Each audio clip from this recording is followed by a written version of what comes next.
You already know the exact moment you're ashamed of. That one decision, that one mistake, that one version of you wish never existed. And no matter how much time passes, you keep going back there, replaying it, judging it, punishing yourself for it. You've already lost so much because of it. Opportunities you avoided, relationships you pulled away from, confidence you slowly destroyed.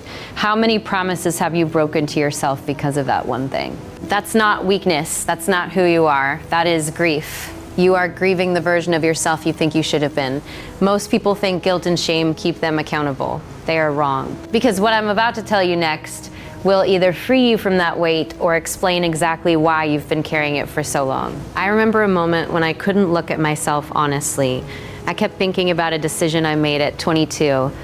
It affected my relationships, my trust, my self-image, and for 3 years, I carried that guilt like a constant weight. As Brené Brown said, shame corrodes the very part of us that believes we are capable of change.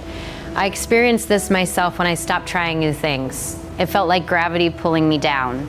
The more I focused on my mistake, the heavier it became. Like emotional gravity pulling every thought back to the same regret.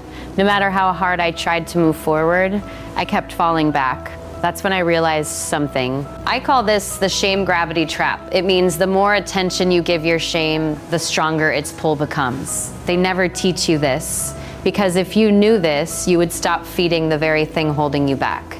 This week, do one thing. Write down the mistake you keep replaying. Look at it directly. This will be uncomfortable. Do it anyway, because what you face loses power. I used to believe guilt was necessary. I thought it made me a better person. I was wrong, as Carl Jung said.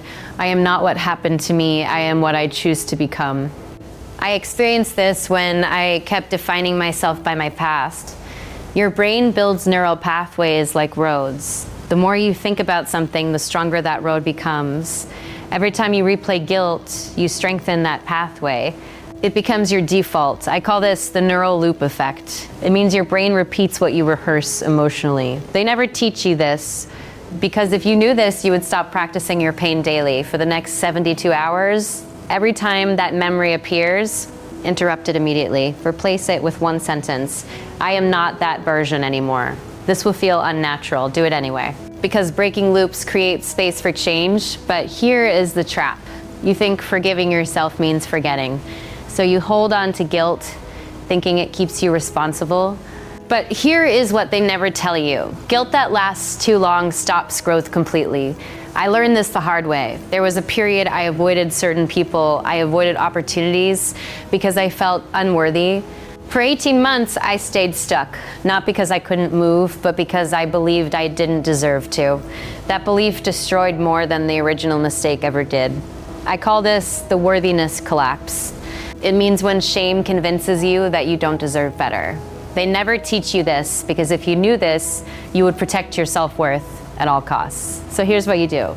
Write a forgiveness letter, not to impress anyone, not to show anyone, just for you. Write everything, what happened, how you felt, what you regret, then end it with one line. I release myself from this. This will feel heavy. Do it anyway. Because release is a decision, not a feeling. Most people think healing takes time. They are wrong. Here is why. Healing takes decision repeated over time. I experienced this when I finally chose to stop punishing myself. Your emotional system works like compound interest. Small emotional decisions build over time. One moment of self-compassion seems small, but repeated daily, it becomes identity. I call this the emotional compound law. It means small emotional shifts create massive long-term change. They never teach you this, because if you knew this, you would stop waiting for big breakthroughs. So starting today, every night, ask yourself one question. Did I treat myself with respect today? Answer honestly. This will be uncomfortable. Do it anyway. Because awareness builds control. Right now you have two versions of your future. One where you keep carrying this guilt, replaying it, shrinking because of it, and one where you release it and finally move forward without that weight. Which one are you choosing? Because healing is not about becoming perfect, it's about becoming free. And freedom begins the moment you decide to stop punishing yourself for being human. Let it go.